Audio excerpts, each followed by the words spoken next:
भारत माता की। मुझे लगता है बहुत देर से बैठे हैं आप लोग, पर इतनी देर से बैठे बैठे मुझे जोश बढ़ना चाहिए या घटना चाहिए, ये मुझे पक्का पता है कि ज्ञानी जी ने आज लोगों को भोजन नहीं करने दिया होगा, पर जिसको ये पक्का विश्वास होगा शाम को मुझे घर जाऊंगा तो रोटी जरूर मिलेगी, वो अपने दोनों हाथ खड़े। मेरे को पता तो लग जाए किस किस को मिलेगी कि नहीं मिलेगी। अब मुट्ठी बंद करो जिन्होंने दोनों हाथ बंद की खड़े किए वो, और पूरी ताकत से बोलो भारत माता की, भारत माता की। भारतीय जनता पार्टी जिंदाबाद, भारतीय जनता पार्टी जिंदाबाद। फाजिल्का में आयोजित भारतीय जनता पार्टी जिला फाजिल्का द्वारा आयोजित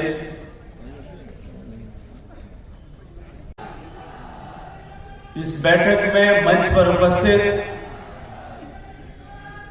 भारतीय जनता पार्टी के जिला प्रधान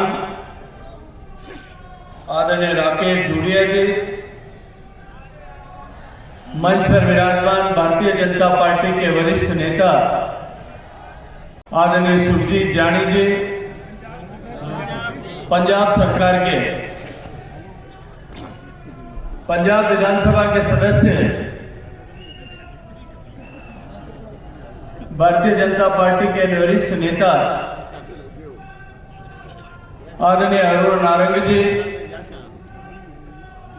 मंच पर विराजमान आदरणीय सुबोध वर्मा जी, मंच पर विराजमान भारतीय जनता पार्टी के सारे वरिष्ठ नेतागण, इस देवतुल्य सभा में बैठे हुए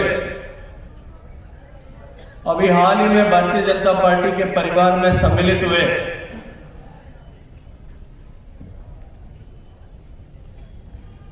शिरोमणि अकाली दल में वरिष्ठ नेता रहे पूर्व विधायक गुरतेज बुढ़ियाना जी, इस सभा में उपस्थित भारतीय जनता पार्टी की राष्ट्रवादी सोच के साथ तमाम विपरीत परिस्थितियों में भी संघर्ष का ध्वज बुलंद रखते हुए भारतीय जनता पार्टी की राष्ट्रवादी सोच को निरंतर आगे बढ़ाने वाले भारतीय जनता पार्टी के देवतुल्य कार्यकर्ता, बंधुओं, बहनों, पत्रकार मित्रों, मैं अपनी बात कहूं सबसे पहले आप सबसे क्षमा प्रार्थना करना चाहता हूं कि जो समय दिया गया था, कुछ महीने समय देने में शायद चूक की, लेकिन शायद मुझे लगता है कि जिलाध्यक्ष जी ने, जिला प्रधान जी ने उससे थोड़ा और उसको एडवांस कर दिया और आप लोगों को लगभग 3 घंटे इंतजार करना पड़ा। लेकिन 3 घंटे इंतजार के बाद में भी आपने जिस गर्मजोशी के साथ में स्वागत किया और इतनी बड़ी संख्या में यहां उपस्थित रह करके मेरे हौसले को बढ़ाया है, मैं आप सबका आभार और अभिनंदन करना चाहता हूं।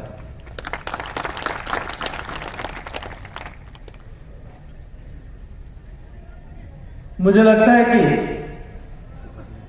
मेरा इंतजार तो 3 घंटे आप लोगों ने किया हो, लेकिन यहां जितने लोग बैठे हैं, जो भारतीय जनता पार्टी का ध्वज, जैसा मैंने कहा कि वर्षों से भारतीय जनता पार्टी के झंडे को, भारतीय जनता पार्टी के विचार को, जिन्होंने इतने सालों तक, पिछले 40 साल तक या जनसंघ के जमाने से 70 साल तक सारी विपरीत परिस्थितियों में बचा करके, सहेज करके उसकी ताकत को बढ़ाते हुए रखा था, उन लोगों ने आज के इस दिन, जब भारतीय जनता पार्टी अकेले दम पर पंजाब में सरकार बनाने के लिए चुनाव लड़ेगी, उसका इंतजार आपने 70 साल तक किया। मेरे इंतजार में, आज इस कार्यक्रम में इंतजार में आप लोगों ने 3 घंटे दिए, लेकिन नए पुराने भारतीय जनता पार्टी के ऐसे अनेक कार्यकर्ता हैं जो नींद की ईंट बन करके गुमनामी के रास्ते में खो गए, लेकिन उन्होंने इस विचारधारा के बीज को जिंदा रखा, जीवित रखा, तमाम पुरुषार्थ करते हुए भी, तमाम परेशानियों के साथ में भी, तमाम संकट और विरोध और चुनौतियों का स्वीकार करते हुए भी भारतीय जनता पार्टी के झंडे को दिन प्रतिदिन ऊंचा किया।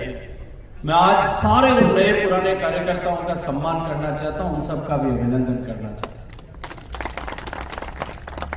मित्रों, भारतीय जनता पार्टी और पूर्व में जनसंघ एक स्पष्ट सोच और विचारधारा के साथ में इस पार्टी का निर्माण पार्टी के अधिष्ठाताओं ने किया।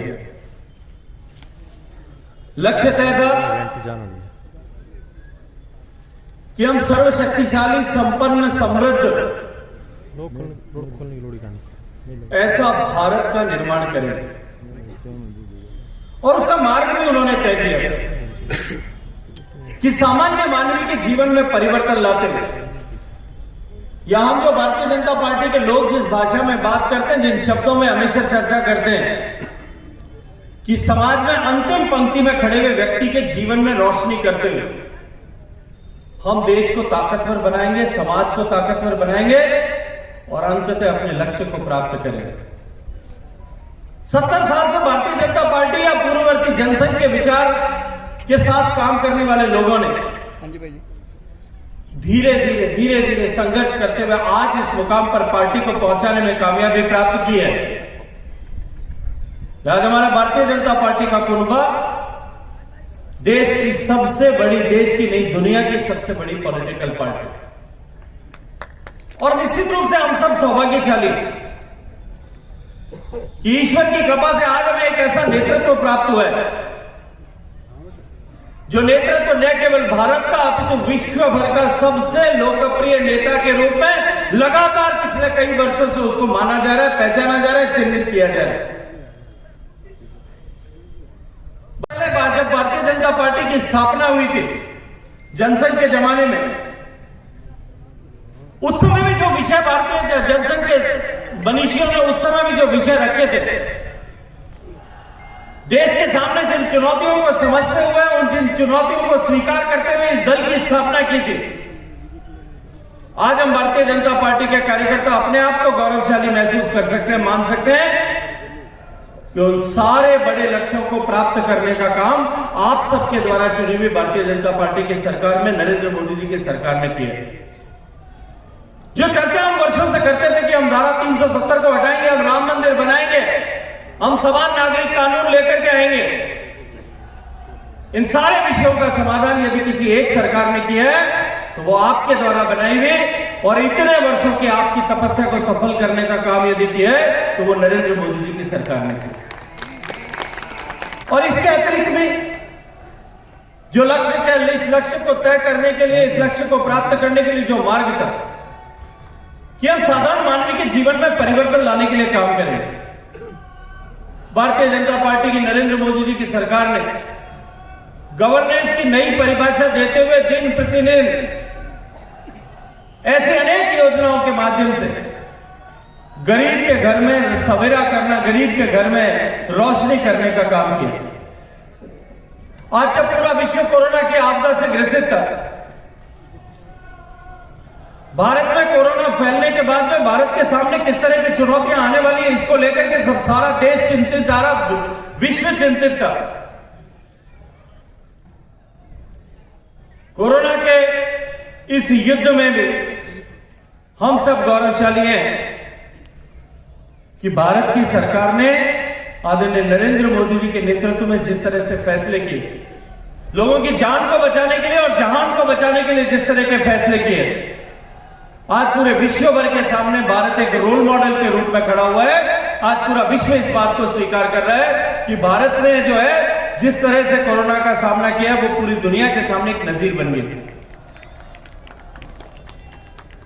लेकिन भारत विरोधी ताकतों ने और मोदी विरोधी ताकतों ने अनेक षड्यंत्र भारत के विरुद्ध रचे और इस सरकार को भी बदनाम करने में कहीं साथ का जो कोई कोर कसर नहीं रही। लेकिन फिर भी तमाम चुनौतियों का सामना करते हुए नरेंद्र मोदी जी के नेतृत्व में हमारा यह कारवां नित्य प्रतिदिन, दिन प्रतिदिन आगे बढ़ता जा रहा है। फरवरी के अंत तक आते आते चुनाव होने वाले हैं। उत्तर प्रदेश में चुनाव होगा, पंजाब में चुनाव होगा, गोवा में चुनाव होगा, मणिपुर में चुनाव होगा। आज सर्वदूर जिस तरह के समाचार आ रहे हैं, उत्तर प्रदेश में हम एक बार फिर प्रचंड बहुमत के साथ में वापस सरकार बनाने वाले हैं। भारत माता की। गोवा में विपक्ष का अस्तित्व लगभग समाप्त हो चुका है। मणिपुर में हम निश्चित रूप से सरकार में वापस लौटने वाले हैं। और भारतीय जनता पार्टी की आंधी जिस तरह से पंजाब में चल रही है, मित्रों, ये हम सब कार्यकर्ताओं की जिम्मेदारी है कि हम पंजाब में भी एक नया इतिहास बना करके रखेंगे। जैसा मैंने प्रारंभ में कहा कि अनेक वर्षों से हम भारतीय जनता पार्टी के कार्यकर्ता इस बात का विचार करते थे, इस बात का इंतजार कर रहे थे कि कब हम अकेले दम पर भारतीय जनता पार्टी अपने अपने दम पर खड़े होकर के सारी विधानसभाओं में मुख्य लीड रोल में आकर के चुनाव लड़ेंगे। आज ईश्वर की कृपा से वो हमारा सपना साकार हुआ। पंजाब में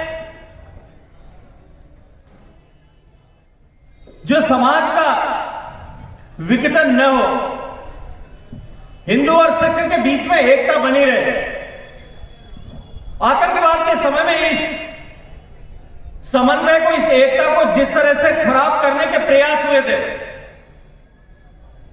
भारतीय जनता पार्टी के तत्कालीन नेतृत्व ने इस एकता और एकरूपता के चादर को बनाए रखने के लिए उस समय में भारतीय जनता पार्टी शायद अकाली दल से बहुत बड़ी पॉलिटिकल पार्टी थी, लेकिन फिर भी इस सामाजिक समन्वय को बनाए रखने के लिए हमने कुर्बानी देते हुए भारतीय जनता पार्टी एक छोटे भाई के रूप में पंजाब में काम करेगी, ऐसा स्वीकार किया। और जो रिश्ता, जो संबंध बना था, उस संबंध की पवित्रता को बनाए रखने के लिए लगातार पिछले 30-31 साल से तमाम चुनौतियों के बावजूद भी भारतीय जनता पार्टी के कार्यकर्ताओं ने अपने आप का कुर्बान करते हुए, पंजाब में अपना बलिदान करते हुए भी इस रिश्ते की पवित्रता को बनाए रखा। लेकिन इस संकट के समय में जब देश के किसानों के भले के लिए माननीय नरेंद्र मोदी जी की सरकार ने जिस तरह के निर्णय किए थे, एक पूरी श्रृंखला आप ही के पड़ोस में सूरतगढ़ से सॉइल हेल्थ कार्ड का कार्यक्रम 2014 में शुरू हुआ था। वहां से यात्रा प्रारंभ करके डॉक्टर स्वामीनाथन आयोग की रिपोर्ट में जितनी अनुशंसाएं की थी, उन सब अनुशंसाओं का अक्षर से पालन करते हुए नरेंद्र मोदी जी की सरकार ने किसान की आमदनी को बढ़ाना और किसान की आमदनी को दुगना करने के लक्ष्य को लेकर के जो कानून बनाए, अभी कल ही आप सब लोगों के, परसों ही आप लोगों के सबके किसानों के खाते में प्रधानमंत्री किसान सम्मान निधि का पैसा ट्रांसफर हो रहा है। 20,000 करोड़ रुपए एक क्लिक में देश के 10 करोड़ किसानों के खाते में गया है। देश भर के किसान को की आमदनी बढ़े, इस लक्ष्य को लेकर के जो कानून बनाए गए, लेकिन जिस तरह की परिस्थितियां और हालात यहां पैदा किए गए, कतिपय संगठनों ने मिलकर के जिस तरह की परिस्थितियां देश के सामने रखी। मैं आपके पड़ोस में ही राजस्थान से आता हूं, राजस्थान से जुड़े हुए बहुत सारे लोग यहां बैठे। राजस्थान में इस कठिनाई के दौर में, इस चुनौती के दौर में पंचायती राज के चुनाव हुए। पिछले लगभग 30-35 साल से राजस्थान में इस तरह की परंपरा है कि 5 साल भारतीय जनता पार्टी की सरकार आती है, 5 साल कांग्रेस की सरकार बनती। जब भारतीय जनता पार्टी की सरकार रहती थी, भैरव सिंह जी के जमाने से लेकर के आज तक आप उठा करके देखिए, भारतीय जनता पार्टी जब सत्ता में होती थी तो जिला पंचायत के चुनाव में, जिला परिषद के चुनाव में 12-13 से लेकर के 17-18 जगह, 19 जगह तक हमारे जिला पंचायतें बनती थी। जिला परिषद में भारतीय जनता पार्टी का प्रमुख बनता था, प्रधान बनता था। जब कांग्रेस की सरकार होती थी तो कांग्रेस की सरकार के समय में भारतीय जनता पार्टी 6-7 जगह जीतती थी, कांग्रेस 20, 21, 22, 23 जगह तक जो है जिला प्रमुख बनाने में कामयाब होती थी। धीरे धीरे भारतीय जनता पार्टी गांवों तक पहुंचने लगी। पहले शहरों की पार्टी ऐसा माना जाता था, गांवों तक पहुंचने लगी। और 2016-17 में जब पंचायती राज के चुनाव हुए थे, तब पहली बार हमने 21 के आंकड़े को छुआ था। लेकिन अब की बार हम विपक्ष में, और किसानों के ये कानून रिफॉर्म्स लाने के बाद में सारे चुनाव कांग्रेस की वर्तमान सरकार ने षड्यंत्र पूर्वक पंचायती राज के चुनाव को 5 टुकड़ों में करवाया। पहले 12 जगह चुनाव हुए, फिर 6 जगह चुनाव हुए, फिर 3 जगह चुनाव हुए, फिर 4 जगह चुनाव हुए और अभी हाल में 4 जगह चुनाव वापस संपन्न हुए। 4 करोड़ से ज्यादा मतदाताओं ने ग्रामीण क्षेत्र में होने वाले इस पंचायती राज के चुनाव में मतदान किया और सारे के सारे चुनाव जो है कृषि कानून के विरोध में जो आंदोलन खड़ा किया गया उसके बाद में सारे के सारे चुनाव हुए। लेकिन उसके उपरांत भी भारतीय जनता पार्टी ने विपक्ष में रहते हुए भी 19 जगह जिला प्रमुख बनाने में कामयाबी प्राप्त की।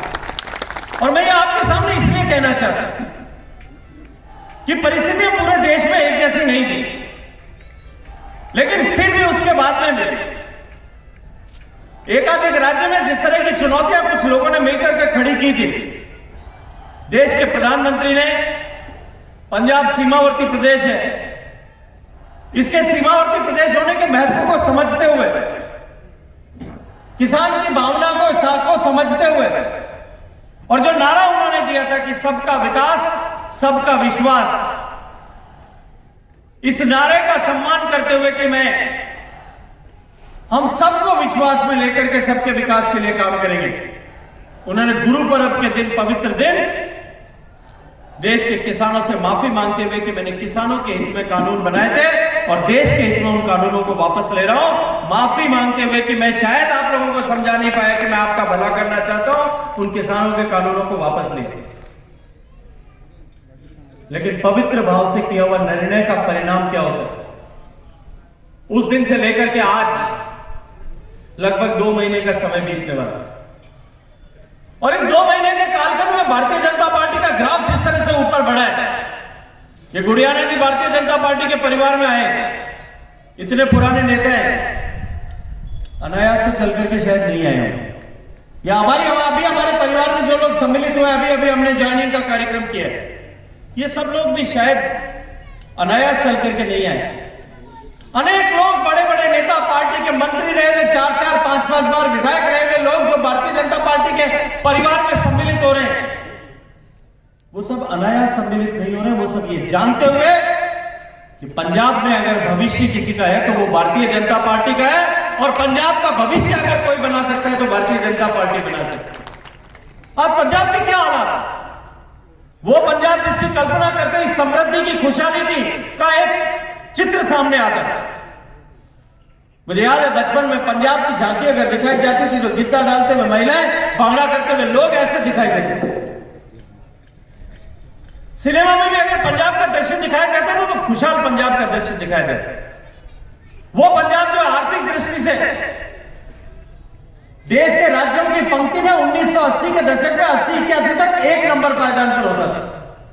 2000 तक भी जो 2001 तक भी जो प्रदेश 4थे नंबर तक होता था, वो प्रदेश फिसलते फिसलते फिसलते आज 16वें पायदान पर पहुंचे।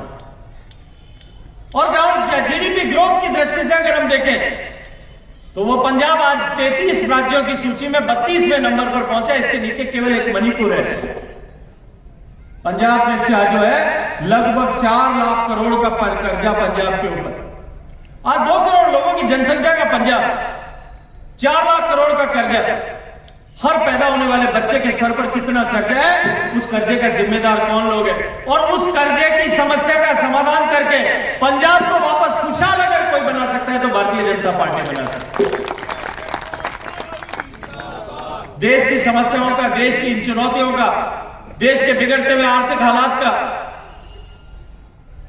कूटनीतिक सामरिक मोर्चे पर देश की विफलताओं का माननीय नरेंद्र मोदी जी ने जिस तरह से समाधान किया, आज पंजाब की जनता भी भारतीय जनता पार्टी और नरेंद्र मोदी जी की तरफ आशा की किरण के रूप में देख रही है। उनको भी विश्वास होने लगा है कि अगर पंजाब की समस्याओं का समाधान कोई कर सकता है तो वो भारतीय जनता पार्टी कर सकती है। सामने विपक्ष के रूप में कांग्रेस पार्टी खड़ी है। आप में से बहुत सारे लोगों को शायद मुझसे भी ज्यादा राजनीतिक क्षेत्र में काम करने का अनुभव हो। क्या आपने कभी ऐसा देखा है कि एक पॉलिटिकल पार्टी जो किसी प्रदेश में, किसी सूबे में शासन कर रही है, उस पॉलिटिकल पार्टी का सरकार का मुखिया मुख्यमंत्री अलग बात करता है और उस पार्टी का जो है प्रदेश का प्रधान जो है वो अलग बात करता है। दोनों एक दूसरे को नीचा दिखाने के लिए, दोनों एक दूसरे को कमतर साबित करने के लिए ट्विटर पर जैसे युद्ध कर रहे हो, ऐसी स्थिति पंजाब में बनी और उसी का परिणाम है कि ये पंजाब आज अराजकता का केंद्र बन चुका है। पंजाब में आज माफिया का शासन है। पंजाब में बजरी mafia, liquor mafia, cable mafia, transport mafia, जिस किसी भी क्षेत्र की चर्चा करो, हर एक क्षेत्र में कोई ना कोई माफिया काम कर रहा है। भ्रष्टाचार का खुला खेल, नंगा खेल पंजाब में जो है वो खेला जा रहा है। पंजाब में बेअदबी की घटनाएं हो रही है। कल मैं जलंधर में था। जलंधर के एक शिव मंदिर, प्राचीन शिव मंदिर की मूर्ति जो है भगवान शिव का शिवलिंग वहां से चोरी करके हटा दिया गया। कौन जिम्मेदार है इन सब चीजों के? और क्यों करके इस तरह से चुनाव के समय में इस तरह से सामाजिक ताने बाने को तोड़ने के लिए कभी बेअदबी की घटनाएं पवित्र गुरु ग्रंथ साहब के सामने होती है, कभी गुरु जो है अमृतसर में होती है और कभी आप जलंधर के मंदिर में होती है। इसका जिम्मेदार कौन है? और जो सरकार जिसको इसकी जिम्मेदारी लेनी चाहिए, उस सरकार का मुखिया और सूबे का मुखिया दोनों जो है एक दूसरे को नीचा दिखाने की होड़ में लगे हुए। अभी हाल ही में लुधियाना में बम का विस्फोट हुआ। भारत सरकार के गृह मंत्रालय ने समय रहते हुए 1.5 महीने पहले इसकी वार्निंग जारी की। इस तरह का हमला किया जा सकता है, यह चेतावनी दी थी। ड्रोन के माध्यम से RTX लाकर के कोर्ट्स पर भी हमला हो सकता है, इतनी पिन पॉइंटेड इंफॉर्मेशन दी थी। लेकिन पंजाब की सरकार को पंजाब की जनता से ज्यादा DG कौन बनेगा और AG कौन बनेगा इसकी ज्यादा चिंता थी। सूबे और के मुखिया और सरकार के मुखिया के बीच में जो लड़ाई थी, उसके कारण से लुधियाना का जो है कोर्ट में बम ब्लास्ट हुआ, लोग हताहत हुए और पूरे देश को शर्म के साथ में झुका जो है सिर झुका करके खड़ा होना। एक तरफ कांग्रेस पार्टी है जो सिर्फ डबल का सरकार जो है वो केंद्र बनी, दूसरा अकाली दल। 10 साल तक अकाली दल का शासन आपने देखा है। मुझे कोई कह सकता है कि आप उस पार्टी के, आपकी पार्टी भारतीय जनता पार्टी उसकी सहयोगी थी। निश्चित रूप से हम सहयोगी थे, लेकिन हमारा रोल लिमिटेड था। हम छोटे पार्टनर की तरह, हमारी सेल लिमिटेड थी। लेकिन वो शासन का 10 साल का कालखंड भी आज जो है पंजाब की जनता भूली नहीं है। आम आदमी पार्टी नए नए सपने और सब्ज बाग दिखा करके पंजाब में अपने पांव पसारने की कोशिश की रही।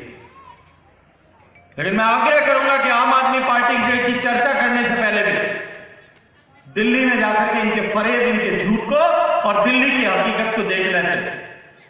आज दिल्ली में अध्यापकों को 5-5 महीने से तनख्वाह नहीं मिल रही।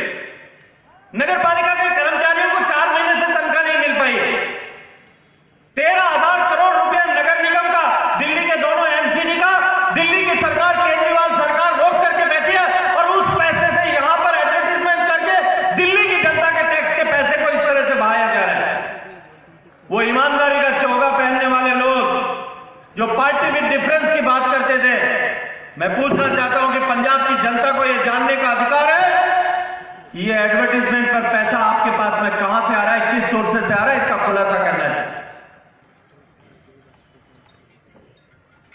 अगर पंजाब का भविष्य कहीं दिखाई देता है तो वो भारतीय जनता पार्टी में दिखाई देता है। पंजाब के लोगों को भी भारतीय जनता पार्टी में दिखाई देता है। और मित्रों, इस यात्रा का आगाज करने के लिए देश के प्रधानमंत्री, हम सब के नेता, हम सब का गौरव, हम सब का अभिमान माननीय नरेंद्र मोदी जी 5 तारीख को फिरोजपुर आ रहे हैं। और मैं आप सब लोगों को निमंत्रण देने के लिए आया हूं। आप सब लोगों को निमंत्रण इस बात का नहीं, मैं निमंत्रण इस बात का आप लोगों को देने के लिए नहीं आया हूं कि आपको वहां पर आना है। भारतीय जनता पार्टी के कार्यकर्ता, मैं जितना कार्यकर्ता हूं उतने भी आप कार्यकर्ता हैं। आप सबका धर्म है कि आप सब लोग वहां आएंगे। मैं आप लोगों को जिम्मेदारी देने के लिए आया हूं। एक इतिहास, एक नया इतिहास फिरोजपुर से बनने वाला है। भारतीय जनता पार्टी आगाज के साथ में, वो गीत आपने सुना होगा, आरंभ है प्रचंड, वो प्रचंड आरंभ करने के लिए फिरोजपुर से आगाज करने वाली है। हम भारतीय जनता पार्टी के कार्यकर्ता पूरी ताकत से जुटे हैं और अब की बार जब भारतीय जनता पार्टी का एक विराट स्वरूप वहां पर फिरोजपुर में दिखाई मैं चाहूंगा कि उसमें फाजिल का जिला जो है उसकी उपस्थिति अलग से दिखाई देनी चाहिए। जब मैं वहां मंच पर खड़ा होकर के ये कहूं कि फाजिलका से लोग आएंगे, लोग खड़े होकर के एक बार नरेंद्र मोदी और भारत माता की जयकार करेंगे, तो पूरा पंजाब देखना चाहिए, पूरे पंजाब को दिखाई देना चाहिए कि अबोहर के और फाजिलका के लोगों की ताकत कितनी बड़ी है। अबोहर फाजिलका के कार्यकर्ताओं की ताकत और शक्ति का एहसास पूरे पंजाब के भारतीय जनता पार्टी के कार्यकर्ताओं को होना चाहिए। फाजिलका की ताकत वहां अलग से दिखाई देनी चाहिए। और मैं आप सबको भरोसे और विश्वास के साथ में एक बात कहना चाहता हूं। ये पत्रकार मित्र कई बार मुझे पूछते हैं कि पंजाब में कैसी परिस्थिति रहेगी, क्या हाल होंगे। 5 तारीख को जब महाभारत में भगवान श्री कृष्ण ने जिस तरह से विराट रूप का दर्शन दिया था और उसके बाद में अर्जुन का सारा जितना भी उसके मन में जो जंजाल था वो सारा समाप्त हो गया था, उसको ईश्वर की शक्ति का एहसास हुआ था और उसके बाद में महाभारत के युद्ध में पांडवों की विजय हुई थी। अब की बार फिर जो विराट रूप का दर्शन फिरोजपुर से हम सब देखेंगे। भारतीय जनता पार्टी के कार्यकर्ताओं का हौसला 7वें आसमान पर होगा और इस बार इस महाभारत के युद्ध में सत्य की विजय होगी, राष्ट्र की चिंतन करने वाले लोगों की विजय होगी। पंजाब जीतेगा, भारतीय जनता पार्टी जीतेगी और पंजाब के लोगों को सुनहरा भविष्य देने की गारंटी के साथ में हम सब लोग चुनाव लड़ेंगे। इस पंजाब को जो मजबूर पंजाब बनाने की कोशिश की गई है, कोई कहता है 1000 रुपए दे देंगे, कोई कहता है हम 500 रुपए देंगे। ये पंजाब के लोग जो स्वाभिमानी लोग हैं, जिन्होंने सिर दिए हैं, वो भिखारी नहीं बनना चाहते, वो कमजोर नहीं बनना चाहते, वो मजबूर नहीं बनना चाहते, वो मजबूत बनना चाहते हैं। हम जो है युवाओं को रोजगार देने के अवसर प्रदान करने के साथ साथ में पंजाब को आर्थिक ढांचे को वापस सुधार करके, पंजाब में इंडस्ट्रीज को वापस ला करके, पंजाब में जिस तरह की परिस्थितियां और चुनौतियां बनी हुई, इन सबको समाप्त करने के लिए हम सब मिलकर के काम करेंगे। मैं आप सब लोगों से यही आग्रह करने के आया हूं कि इस विराट रूप में के दर्शन में फाजिलका की भुजा मुझे अलग से दिखाई देनी चाहिए। आप सब लोगों का बहुत सारा धन्यवाद, सब लोगों का बहुत सारा